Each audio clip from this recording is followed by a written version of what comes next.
Welcome back to another technical video. Today we're going to be going through your question, answering it, and hopefully finding that solution.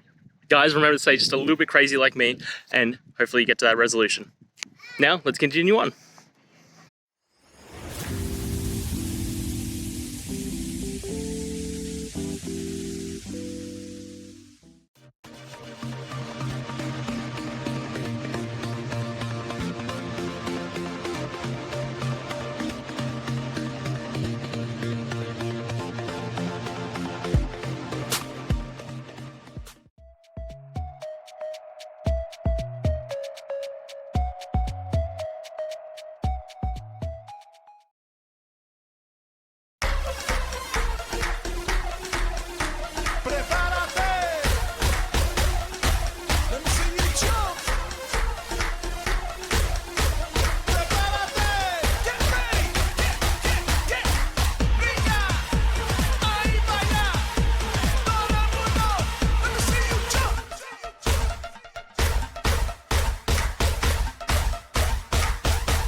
And that's it, guys. I hope this video has helped find that solution that you're looking for.